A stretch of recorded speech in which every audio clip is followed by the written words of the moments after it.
Okay, somebody is not well, or something is off. Let's see. Your intuition is continuous. I'm telling you, just focus on your intuition or meditate. You will get a lot of clarity about your past lifetime or the karma which is involved in the story. Once that is gone, you will be aligned with your right partner. Because your intuition is telling you one thing: the time is now to act, and to act rightly. If you act rightly, you will win. Right? Like today, even today, if you act rightly, you will win. So, how can you act? You have to act in a very direct way or in a very indirect way. And today, you will get a clarity about a past lifetime, or once you have this complete faith over divine and God, you will know who is your East Devata, or who is your goddess who is protecting you, and for what reason she is there, and why she protected you, and how she's going to protect you, and what is your purpose, and what you have to do, and all, and the work that you have to do, and what is your destiny and all. And this will be a new doorway to romance, because you have chosen a life of like facing your fear. You have chosen a life living for people or society or something greater. So because you chose something in your life and you broke the karma, you will be rewarded with something great, or it was in your destiny to actually realize. You can't be always trapped because somebody wants you to be trapped. You can't be trapped because people want you to be trapped. You have to take a choice. You have to take a leap of faith. You have to be strong enough to reject people's energy and stand in your inner power to understand.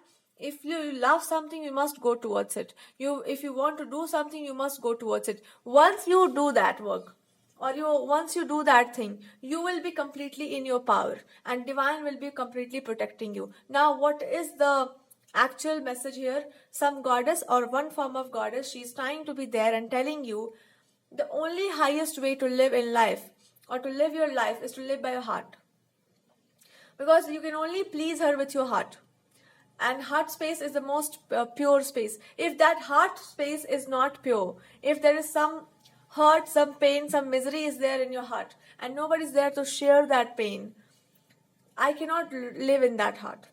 I need that space. Sometimes people cry, sometimes people share, but that mark always remains of that pain. If there is somebody who can put a soft touch on someone's heart and take away that pain, that person is not rewarded. That person is reverenced, like they deserve to be worshipped like divine. Those who become worship worthy, they should be in temples. They should be among people. They should be into palaces. They should be into great, they should be on the right space.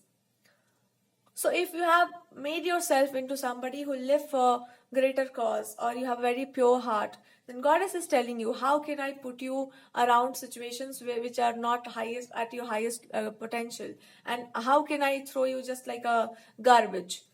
If you have made yourself like a flower, and that is worth offering me a flower which I really like, the flower, the red colored flower, the hibiscus.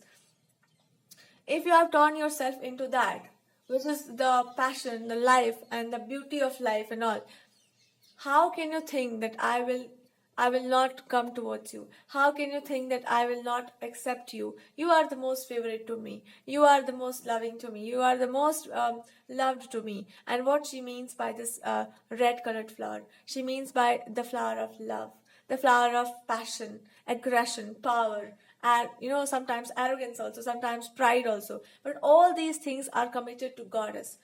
All these things are being referred to her. Now, she has played a trick with you. She has placed a male god, or a Krishna, or there is a male god. And now she is telling you, like, you have to choose a spouse, or you have to choose a partner. And now she is trying to give you an option. And then she is trying to ask, which one you love the most? You love the most me, or somebody like the male god? Now you are confused. How can I answer this question? She is giving you a hint.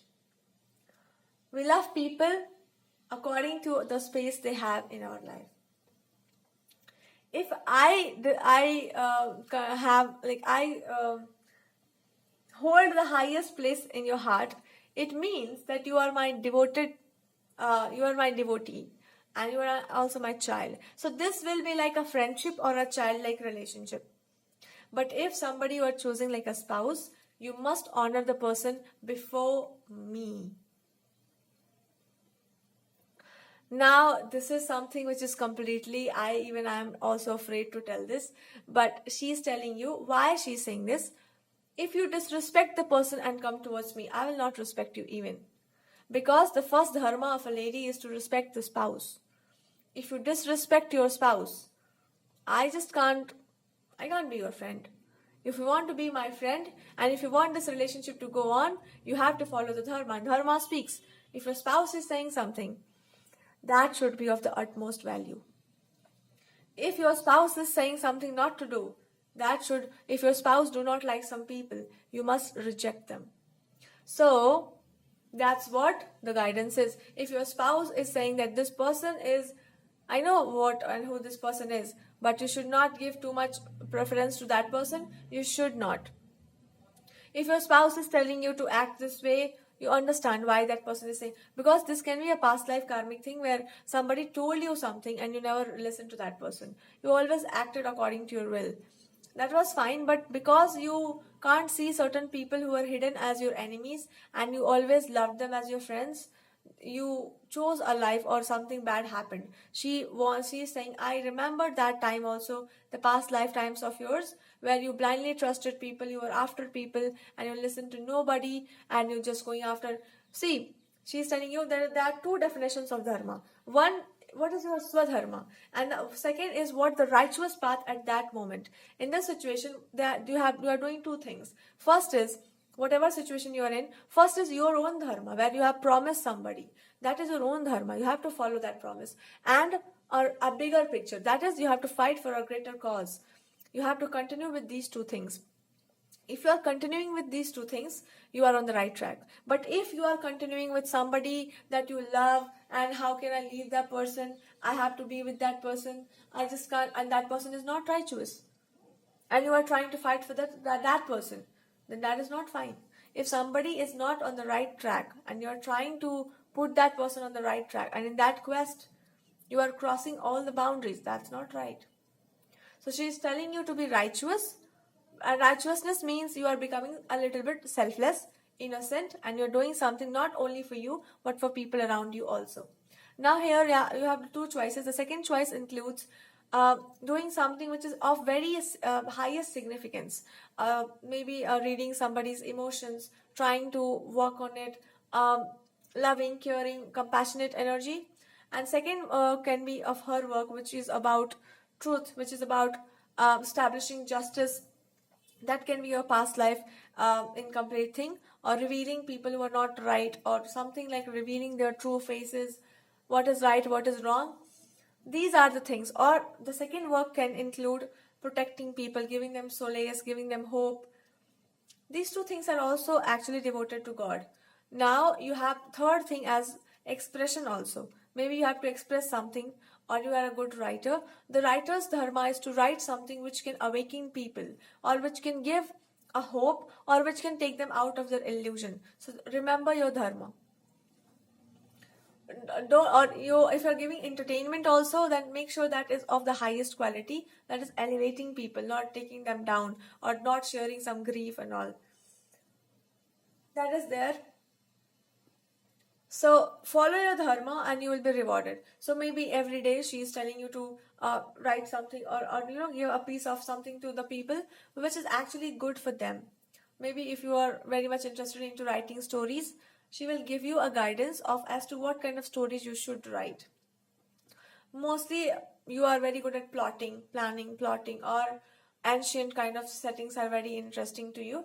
You can do that also. For some people, I'm getting the message of you're thinking about somebody's love life, you're thinking about somebody's marriage, relationship, and you're so much concerned about it. Because you're concerned about everybody's life, somebody is very angry. Why are you concerned about everyone's life? Concerned about yourself.